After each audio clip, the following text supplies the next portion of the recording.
শুভ সকাল বন্ধুরা। আজকে সকাল সকাল আমরা রেডি হয়ে বেরিয়ে পড়েছি দেরাদুন এবং মুসৌরি যাবার পথে। আমরা রেডি হয়ে গাড়ির জন্য অপেক্ষা করছিলাম, গাড়ি এসে গেছে। তো চলো এখন যাওয়া যাক, পুরো জার্নিটা তোমাদের সাথে শেয়ার করব, সঙ্গে থেকো আর স্কিপ না করে ভিডিওটা দেখো। আর আমার এই চ্যানেলে যে সমস্ত নতুন বন্ধুরা নতুন জয়েন করেছো তাদের সকলকে অনেক অনেক অনেক শুভেচ্ছা, এবং পুরনো বন্ধুদের তো আছোই, তোমরা অনেক অনেক অনেক ভালোবাসা নিও আমার তরফ থেকে। আর বড়দেরকে প্রণাম জানিয়ে আমি শুরু করছি আজকের ভিডিওটা। আশা করি খুব ভালো লাগবে। তো আমরা বেরিয়ে পড়েছি, এত সুন্দর মনোরম পরিবেশ, মানে আর এই ওয়েদারটাও খুব সুন্দর। তোমরাও যদি আসতে চাও তো এই রকম ওয়েদারে এলে ভীষণ ভালো হবে। আমরা এসেছি মাঝামাঝি, মানে 15-16 তারিখ নাগাদ, 14 তারিখে বেরিয়েছিলাম। তো যাই হোক, মার্চের মাঝামাঝি বাচ্চাদের পরীক্ষাগুলোও ফাইনাল পরীক্ষার শেষ হয়ে যায়। তো সেই সময় এলে তোমাদের খুব ভালো লাগবে, এই ওয়েদারটাও পাবে। তো কিছু দূর আসার পরেই আমরা ঠিক করলাম যে ব্রেকফাস্টটা এখানে সেরেই তারপরে পাহাড়ের উপর দিকে উঠবো। এখনও পাহাড়ের উপরে ওঠা শুরু হয়নি, সমতলেই রয়েছি। তো যাই হোক, 90s ধাবাটা দেখে আমাদের ড্রাইভার দাদাই বলল যে এই ধাবাটাই খুব ভালো ব্রেকফাস্ট পাওয়া যায়, খাবারগুলো খুব টেস্টি হয়, তো আপনারা ট্রাই করতে পারেন। তো দেখো, ধাবাটা একদম অথেন্টিক মানে স্টাইলে সাজানো রয়েছে, পুরনো সাইকেলের রিং দিয়ে। এখন আমরা দেরাদুন যাচ্ছি, দেরাদুন যাওয়ার পথে এখন ব্রেকফাস্ট করতে নেমেছি। এই ধাবাটা বাইরে থেকে তোমাদের দেখাবো। তো দেখো, হারিকেন দিয়ে সাজিয়ে রেখেছে, ইউনিক স্টাইল। ইউনিক না, পুরোনো স্টাইলে এরকম কিছু না, মানে পুরোনো জিনিসগুলোকেই রিইউজ করেছে, বেশ ভালো লাগছে। চলো আমরা ধোসা হ্যাঁ না, হিউজ সাইজ। কি দিয়েছে রে চাটনিতে? সাম্বার চাটনি, সাম্বার।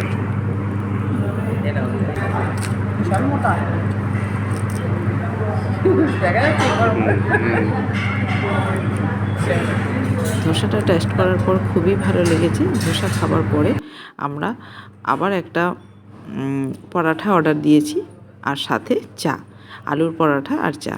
চলো আমরা ব্রেকফাস্টটা সেরে নিই, তারপরে বেরিয়ে যাব। কোথায় গেলাম, কি দেখলাম সবটা দেখাবো, সঙ্গে থেকো, দেখতে থেকো। এখানের এই মশলা পরাঠাটাও দারুণ খেতে ছিল। জানি না ওপরের দিকে এরকম খাবার পাওয়া যাবে কি না, তবে এখানেই পেট ভরে ব্রেকফাস্টটা করে নিলাম। আর কি বলবো, পাহাড়ের ওপরে তো একটু কস্টলি হয়, সব জিনিসের দামই একটু কস্টলি হয়ে যায়। তো যাই হোক, থাকতে গেলে তো খেতেই হবে। তো ওপরে কখন লাঞ্চ করব জানি না, তো এখান থেকেই পেট ভরে আমরা ব্রেকফাস্টটা করে বেরিয়ে যাব। বেশ ঠান্ডা ঠান্ডা আমের সকালে স্নান করাতে গলাটা বেশ ধরে রয়েছে। তো চাটা খেয়ে বেশ ভালো লাগলো। এই যে আমাদের গাড়ি, আর এই হলো আমাদের সেই হোটেলটা, রাস্তা একদম হাইওয়ের ওপরে। চলো আবার সেই সুন্দর মনোরম পরিবেশ দিয়ে আমাদের জার্নি শুরু হলো। এরকম ওয়েদারে আর এরকম রাস্তা ধরে না লং ড্রাইভে যেতে ভীষণ ভালো লাগে।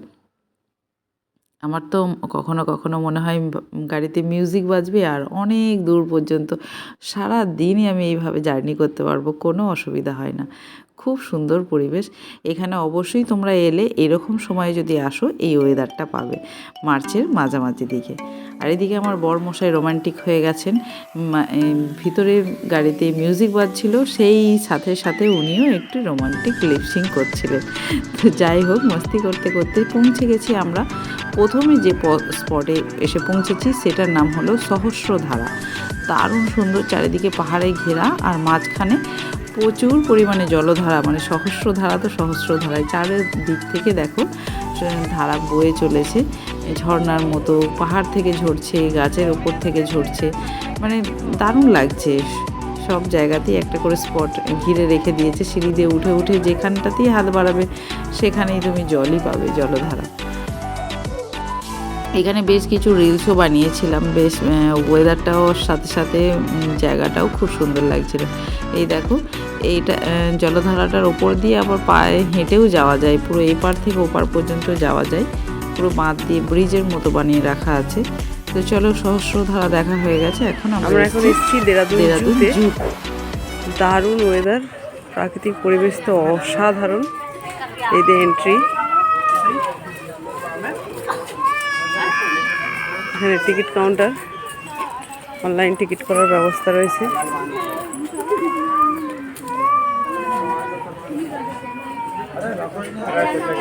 চলো, এর পিঠে চাপলে শোনো তোকে ঘোড়ার মতো চাপিয়ে নিয়ে চলে যায়, বুঝলি? হ্যাঁ, উট পাখি, অস্ট্রিচ, বিশাল আকারে। অসংখ্য দেশ বিদেশি পাখি ছিল, সেই পাখিগুলোর ক্লিপ আমি তুলেছিলাম, দুর্ভাগ্যবশত তোমাদের সাথে শেয়ার করতে পারছি না, ওগুলো ডিলিট হয়ে গেছে বেশ কিছুদিন হওয়ার জন্য, ওগুলো আমি রাখতে পারি। তো এখন চলো চিড়িয়াখানায় আসবো, আর হচ্ছে বাঘ মামাকে দেখবো না, সেটা তো হতে পারে না।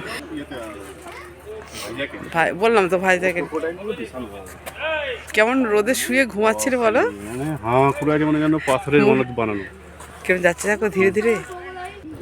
বন্ধুরা, তোমরা কি দেখতে পাচ্ছ, এখানে রয়েছে কুমির মামা, অসংখ্য কুমির মামা এখানে রোদ পোয়াচ্ছে। মানে দেখে মনে হবে যে ইট সিমেন্ট দিয়ে বানানো কিছু, কিন্তু না, ওনারা একদম কিন্তু জীবিত অবস্থাতেই এইভাবে পড়ে রয়েছে রোদের মধ্যে। তো চলো আরও আগের দিকে যাওয়া যাক। কি কি আছে, প্রচুর বড় এলাকা জুড়ে এই মানে জুটা বানানো হয়েছে। আর জু অর্থে আমাদের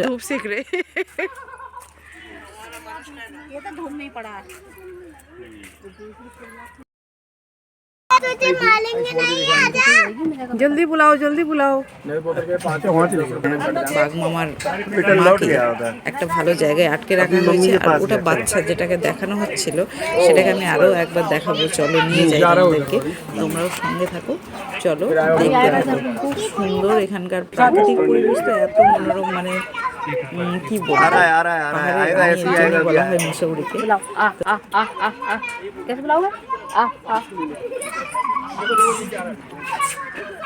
इसको पता है मौका नहीं है, तो इधर ही आना था।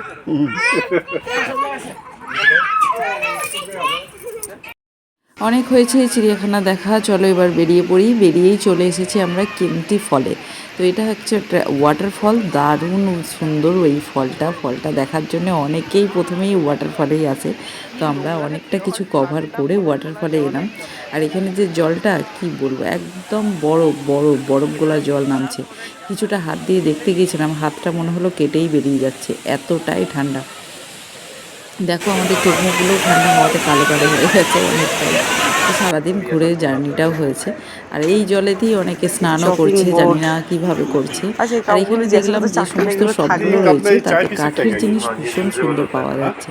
কাঠের ট্রে, কাঠের বাসনপত্র, কাপ, গ্লাস, উইনচেন, বিভিন্ন ধরনের কাঠের আসবাবপত্র মিলছে জিনিস এখানে পাওয়া যাচ্ছিল। তো ঘুরতে ঘুরতে আমাদের প্রায় বেলা 4টে বেজে গেছে। তো এখন পেটে তো কিছু দিতে হবে, অনেকক্ষণ ধরেই পেটে কিছু পড়েনি। সেই সকালে ব্রেকফাস্ট একদম, যদিও আমরা ব্রেকফাস্টটা একদম ভরপেট খেয়ে এসেছিলাম। ওই দেখো দূরে হিমালয় পর্বতটা একদম বরফে ঢাকা দেখা যাচ্ছে। তো ওখানে বসে আমরা একটুখানি স্যান্ডউইচ আর পরাঠা নিয়েছিলাম একটা, তো টেস্ট করে চলে এসেছি আবার আমাদের গন্তব্যস্থলের দিকে। এখন কোথায় যাওয়া, তো যে কটা জায়গায় আমরা দেখছি খুবই সুন্দর, স্টে করলে আরও ভালো লাগতো, কিন্তু হাতের সময় কম থাকার জন্য আমরা স্টে করতে পারিনি।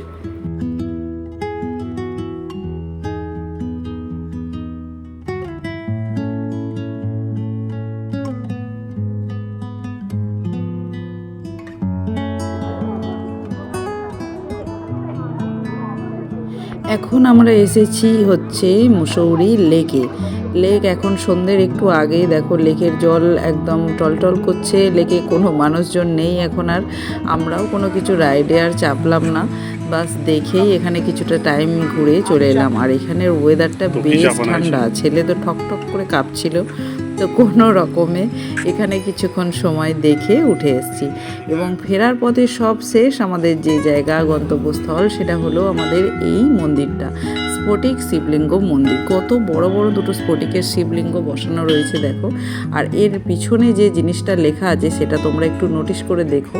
এখানে খুব সুন্দর একটা কথা লেখা আছে, ভগবান হাম সবকো পয়সে দেতে হে, ভগবান কো পয়সা চালানে কা কোই জরুরত নেই হে। সচ মে ভগবান আমাদেরকে চালায়, ভগবান আমাদেরকে দেখে, ভগবানকে আমরা কি দেবো, আমাদের কি সামর্থ্য আছে বলো।